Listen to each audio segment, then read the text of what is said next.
ओम नमो भगवते वासुदेवाय। ओम नमो भगवते वासुदेवाय। ओम नमो भगवते वासुदेवाय। नारायणं नमस्कृत्य नरं नारायण चैव नमस्कृत्य नरोत्तमं नरं चैव नरोत्तमं देवीं सरस्वतीं व्यासं देवी सरस्वतीं व्यासं ततो जयमुदीरये। ततो जयामुदीरये। नष्टप्रायेषु अभद्रेषु नष्टप्रायेषु अभद्रेषु नित्यं भागवत सेवया नित्यं नित्यं भागवत भागवत सेवया भगवती उत्तम श्लोके भगवती भगवती उत्तम श्लोके श्लोके भक्तिर्भवति नष्टिके। भक्तिर्भवति भवति नैष्ठिके। नस्तिके। श्रीमद् भागवतम प्रथम स्कंद पंचम अध्याय श्लोक संख्या 10। सभी भक्तगण याद रखिए कि मैं किस तरह किस सुर में श्लोक को उच्चारण करूंगा। नंदकिशोरी माता जी कुछ भूल नहीं होनी चाहिए। नजत बचश्चित्र पदं हरिर्जसो नायत् चित्रपदं हरे हरे यशो नजत नजत बचश्चित्र पदं हरिर्जसो नायत् चित्रपदं हरे जगत जगत पवित्रं प्रगरीत करहिचे। जगत् पवित्रं प्रगणित तद्वायसं तीर्थं सन्ति मानसा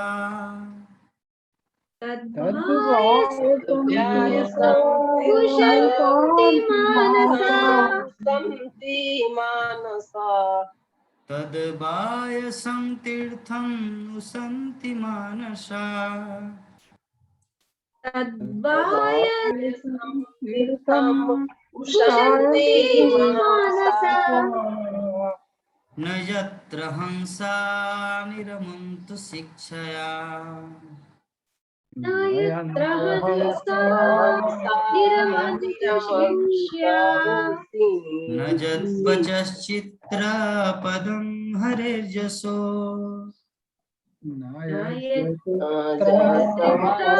पदं हरिर्षु जगत जगत पवित्रं प्रगणित करहिचे। जगत्पवित्रं प्रगटीतकर्हिचे तद्वायसं तीर्थं सन्ति मानसा तद्वायसं उशन्ति मानसा न यत्र हंसा निरमन्त शिक्षया न यत्र हंसा निरमन्ति शिक्षया। हरे कृष्ण।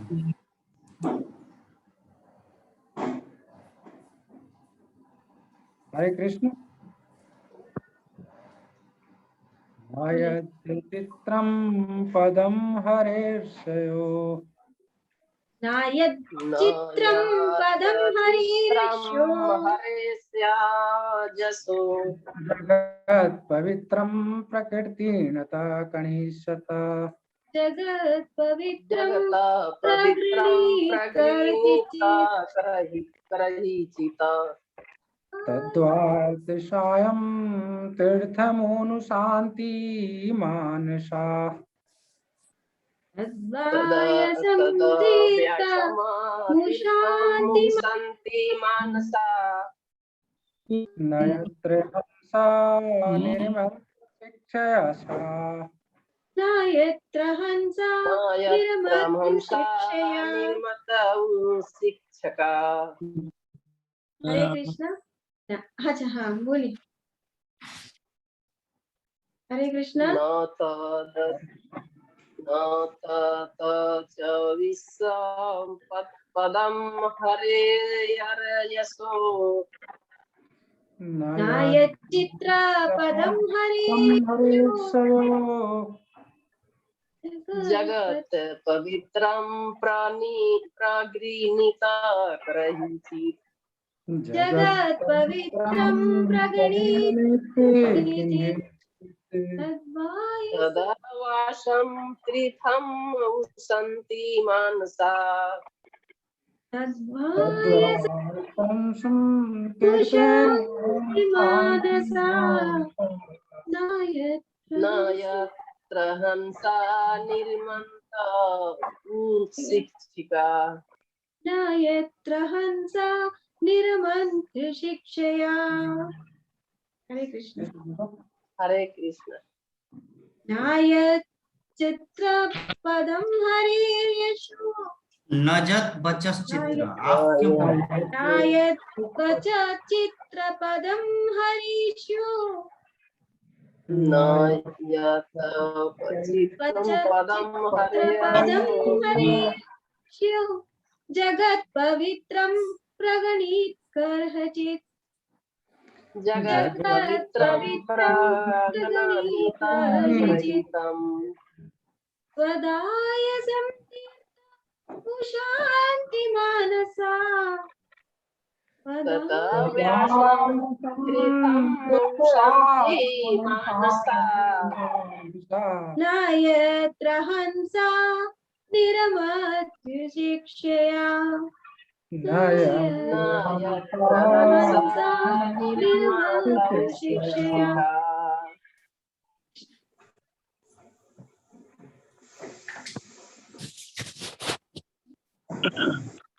नो हरे कृष्ण।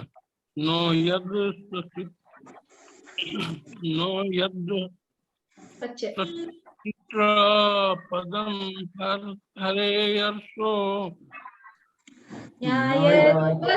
चित्र पदं हरेयासो जगत जगत पवित्रम प्रगणित कहिर्चित जगत् पवित्रं प्रागणीता करहिचित् तद्वाय मुसन्ति मानसा तदा व्यासं तीर्थं मानसा यत्र हंसा निर्मन्ति शिक्षा न यत्र हंसा शिक्षिका बहुत सुंदर अनुवाद तात्पर्य पढ़िए। हरे कृष्णा। जो वाणी संपूर्ण ब्रह्मांड के वायुमंडल को परिशुद्ध करने वाले भगवान की महिमा का वर्णन नहीं करती, उसे साधु पुरुष कौवे के स्थान के समान मानते हैं। क्योंकि परमहंस पुरुष दिव्य लोक के वासी होते हैं, अतः उन्हें ऐसे स्थान में कोई आनंद नहीं मिलता।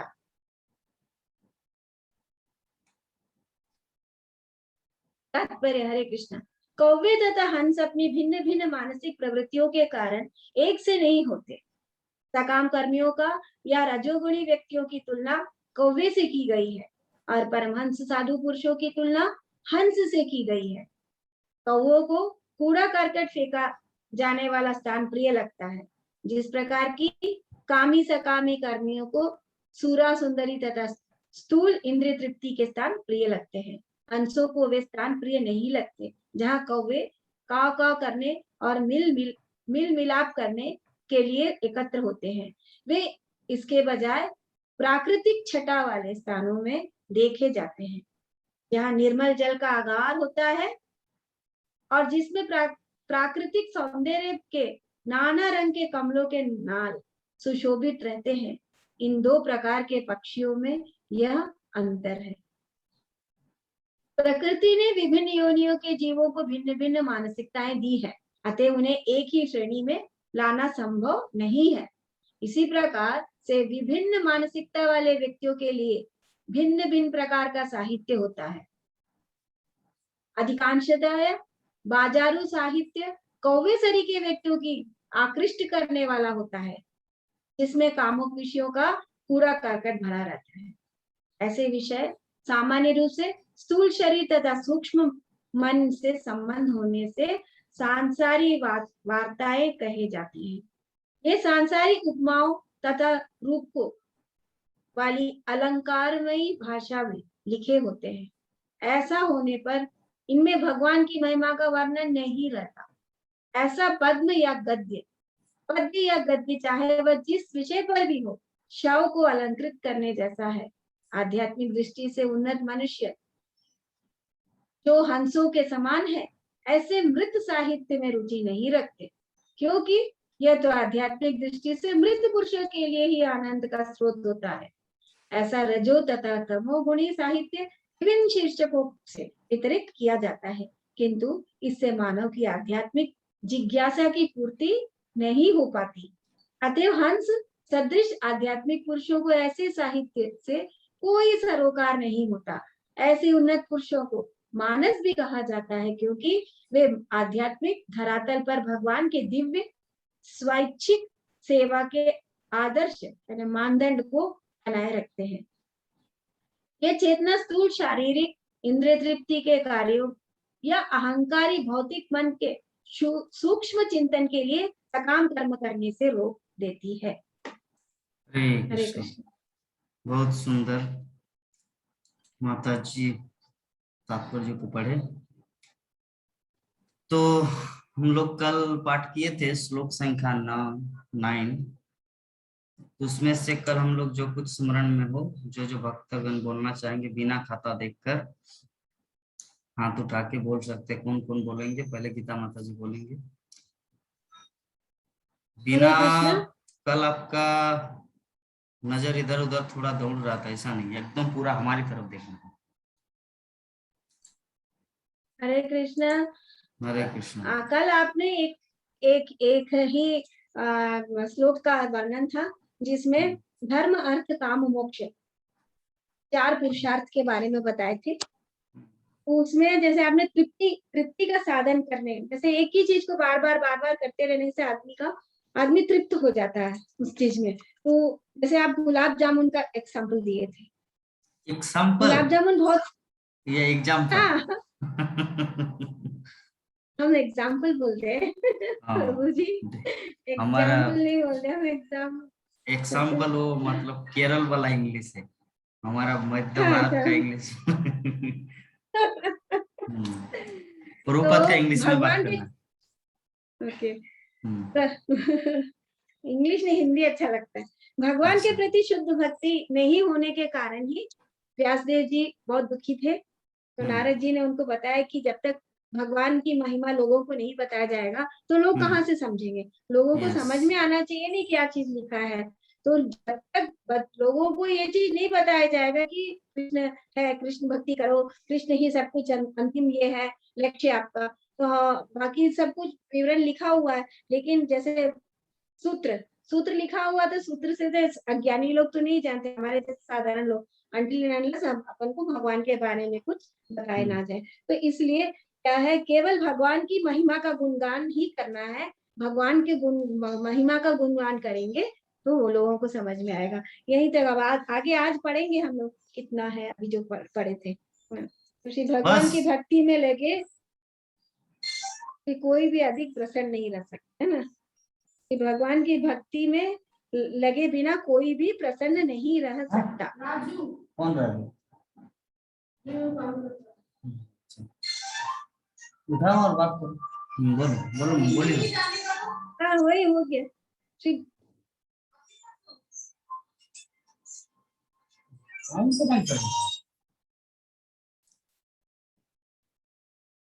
बताइए आप। वही श्री भगवान के भक्ति में लगे बिना कोई भी सुखी नहीं रह सकता। हरे कृष्णा।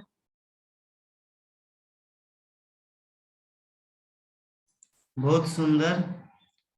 और हमारे नंद किशोर माता जी अपना कुछ अनुभव बताएंगे। अनम्यूट कीजिए। बताइए। हरे कृष्णा प्रभु जी। हरे कृष्ण।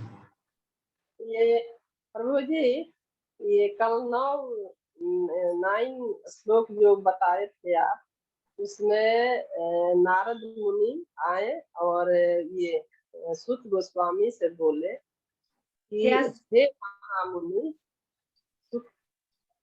व्यास मुनि, व्यास मुनि थे, जो भी बोले कि हे अनम्यूट हो गए।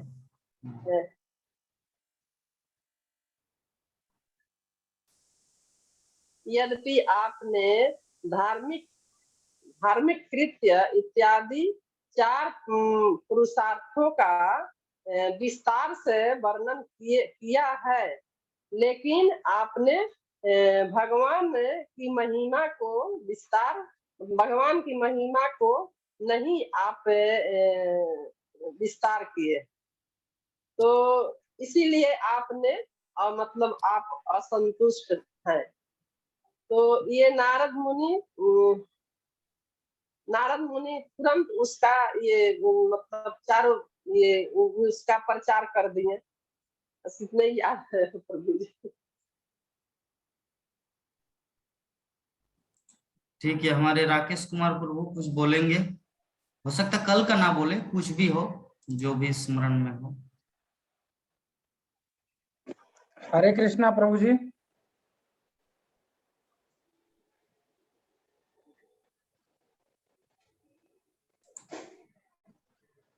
राकेश प्रभु बोलिए। हरे कृष्णा प्रभु जी, क्षमा प्रार्थी प्रभु जी, अभी न कुछ बोल पाने के लिए। उपस्थित सभी भक्तों को मेरा दंडवत प्रणाम। धन्यवाद।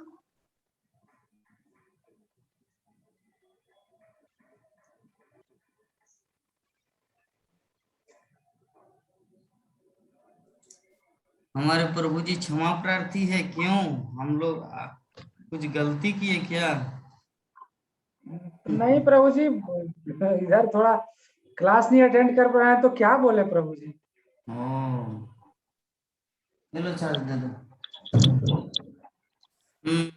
चलिए, बहुत सुंदर। फिर भी कुछ कुछ मन का भाव बोलना चाहिए। ऐसा नहीं कि कल जो हुआ अभी, और भी ये प्रभु जी गिरिडीह जाते जाते देखा ये कुत्ता बिल्ली को दौड़ा रहे, तो उसमें मुझे कृष्ण का स्मरण हुआ कि संसार में हर कोई आहार के पीछे भाग रहा है। इस तरह कुछ ना कुछ रियलाइजेशन बोल सकते हैं। है ना, कुत्ते का आहार है इसीलिए भाग रहे, हम भी अपने काम धंधे के लिए इस पर के संसार में बहुत लोग इस तरह कुछ कुछ अनुभव भी बोल सकते हैं।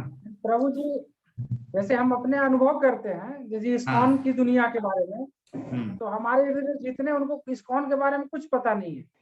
इस्कॉन क्या है, एकदम बिल्कुल जीरो लोग। जितने लोग मिलते हैं तो उन लोगों को, जैसे आज मेरा फुआ का लड़का है, उसको आज बोले कि तुम क्या पटना में रहता है, हम क्या तुम शाम में इस्कॉन मंदिर जाओगे, पटना बहुत बड़ा इस्कॉन मंदिर बन रहा है जीपी गोलंबर के पास, अशोक सिनेमा हॉल हुआ करता है उसके अपोजिट साइड।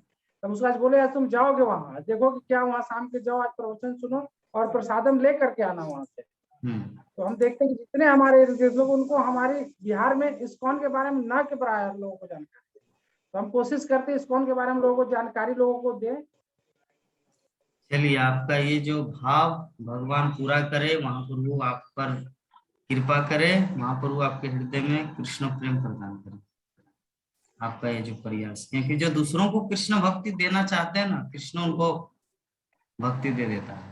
और अगर कोई चाहते कि मुझे कब मिलेगा कृष्ण भक्ति, उसको बहुत देर लगता है।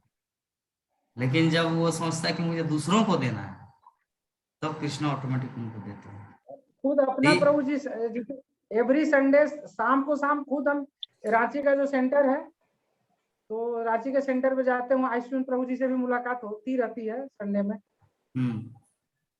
क्लास खत्म होगा तो वहाँ ही सेंटर पे ही जाते हैं, इस्कॉन सेंटर ही जाते हैं काके में जो है। बहुत सुंदर प्रभु, जिस तरह सत्संग में लगना है, अपने जीवन को धन्य करना। और हमारा सत्संग तो सबसे बड़ा सत्संग है। श्रीमद् भागवत में साक्षात भगवान का संग करते हैं। कोई बात नहीं, कभी कभी ज्वाइन नहीं हो पाते। हाँ माता जी।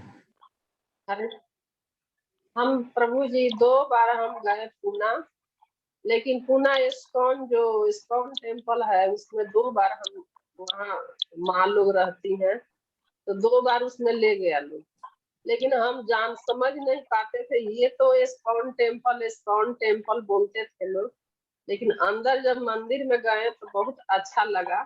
और जो हॉल था उसी में ये जगत प्रभुपाद जी का ये मैंने रखा हुआ था, उनका विग्रह रखा हुआ था। हम समझ नहीं पाए कि आखिर ये किनका ये यहाँ ये मतलब तस्वीर मूर्ति रखा हुआ है, कुछ पता नहीं। लेकिन जब हम यहाँ से मायापुर गए, अभी पढ़ा रहे हैं आप, तब हमको पता चल रहा है, समझ में आता है कि वहाँ पुणे में जो गए थे इस्कॉन टेम्पल में, तो वे हॉल में जो बैठे हुए थे वे जगत गुरु प्रभुपाद जी, तो वही थे। तो वही हमको मालूम नहीं था। वहां से प्रसाद वरसाद खाए, लेकिन अब यहाँ जब यहाँ आपके यहाँ मायापुर में गए और आप पढ़ा रहे हैं, तब हमको थोड़ा थोड़ा ज्ञान हो रहा। ठीक है, बहुत सुंदर माता जी। तो सुंदर बात बताए हमारे राकेश कुमार प्रभु जी कि दुर्भाग्य की बात है कि हमारे वहाँ के लोग कोई जानते तक नहीं what is ISKCON, what is Radha Madhav Prabhupada.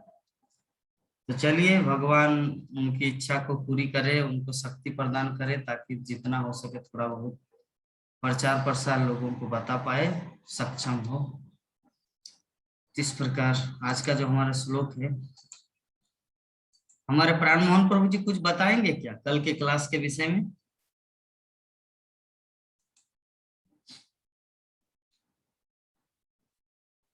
Unmute कर लीजिए। कल 4 पुरुषार्थ जो है, धर्म, अर्थ, काम और मोक्ष, इसके विषय में बताया गया था। और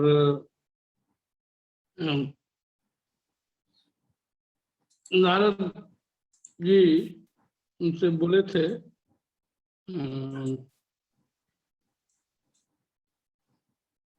व्यास मुनि से कि भगवान का अलौकिक भक्ति महिमा का वर्णन जो है ये होना चाहिए, ये इसमें कमी है। इसी के विषय में प्रभु जी बहुत सुंदर स्मरण रखने के लिए। तो चलिए आज हम लोग उसी का डिस्कस करते हैं। यहाँ पर नारद मुनि आके उसको डांट रहे, क्या बोल रहे हैं? ये जो भगवत कथा है, नजत बचस चित्र पदम हरेड़ जसो, अर्थात जो वाणी संपूर्ण ब्रह्मांड के वायुमंडल को परिशुद्ध करने वाले भगवान की महिमा का कीर्तन नहीं करते,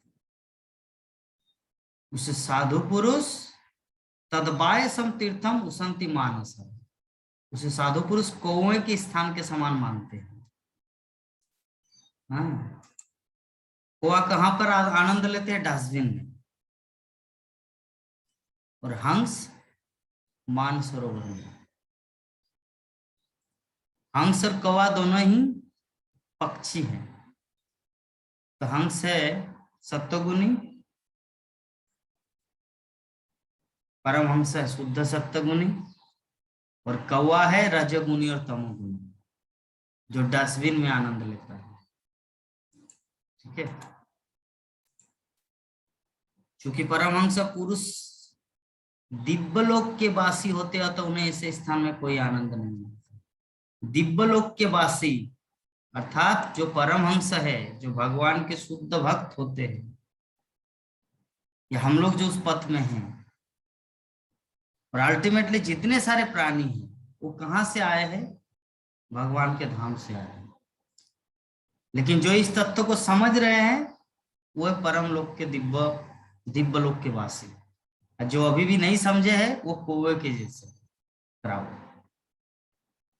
ठीक है, तो जो दिव्यलोक के वासी होते हैं ऐसे डस्टबिन में आनंद नहीं लेते, इसका अर्थ क्या है? जैसे हम लोग इस्कॉन डिवोटीज जब कहीं पर ट्रेवलिंग करते हैं तो मायापुर से महाप्रसाद और घर से ही कुछ बना के अपने बैग में पैकेज करके लागेज में भर के ले जाते हैं।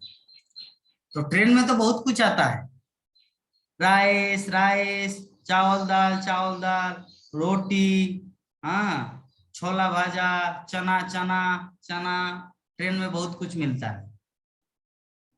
तो क्या हम लोग खाते हैं? जो निरामिष है, शुद्ध शाकाहारी, नहीं खाते। क्यों नहीं खाते? क्योंकि जो व्यक्ति बिक्री कर रहा है उनकी जो चेतना है ना, उनकी चेतना हमारे अंदर वैसा चेतना प्रवेश करेगी।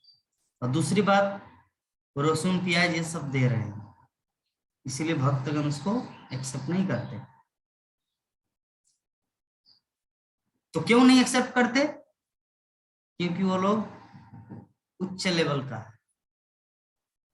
और ऐसे ही जो एरे गेरे हो गया हर कोई, हाँ क्या चना है, प्याज ज्यादा करके डालना, दो मुझे, टमाटर भी थोड़ा देना, थोड़ा नींबू पानी दे देना, चना में, भीगा चना में दो, खा लेता है। फिर एक सोन पापड़ी हम देखते हैं ट्रेन में, हाँ दो, वो भी खाए। फिर एक कोई आपका सिद्ध चना भाजा चना, वो भी खा लिया। उसके बाद मुड़ी फ्राई, क्या बोलते हैं उसे, फ्राइड राइस, हाँ पफ्ड राइस, मुड़ी भाजा। उसके बाद जैसे लंच टाइम होता है या डिनर होता है, चावल चावल चावल चावल चावल, तो वो भी बुकिंग कर लेता है। तो जो भी आता है सब कुछ खाता है। लेकिन जो शुद्ध शाकाहारी होते हैं, जो भगवान के भक्त होते हैं, वो हर किसी स्थान में खाते नहीं। क्यों? क्योंकि उनका भक्ति नष्ट हो, उसका भक्ति जो है ना नष्ट हो जाएगी। इसीलिए यहाँ पर शुद्ध नारद मुनि बता रहे हैं कि चूंकि परमहंस पुरुष दिव्यलोक के वासी होते हैं, अतः से ऐसे स्थान ट्रेन में खाने को, ट्रेन में किसी फुटपाथ से खरीद के खाने को आनंद नहीं मिलता।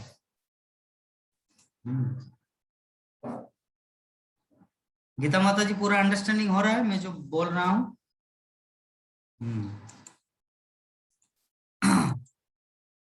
तो श्रील प्रभुपाद तात्पर्य जी में बहुत ही सुंदर ढंग से समझाया है इस तथ्य को कि कौवे तथा हंस अपनी अपनी भिन्न भिन्न मानसिक प्रवृत्तियों के कारण एक से नहीं होते।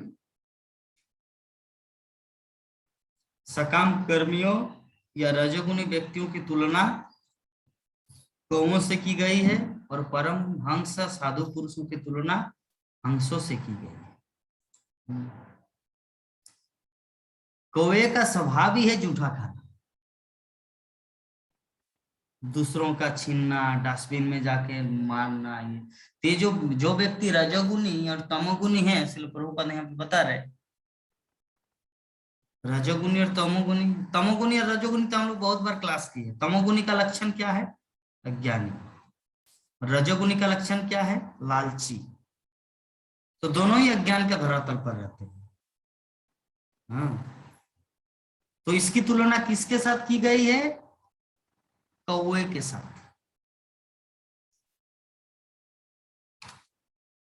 हरे कृष्णा हरे कृष्णा हरे कृष्णा कृष्णा कृष्णा हरे हरे।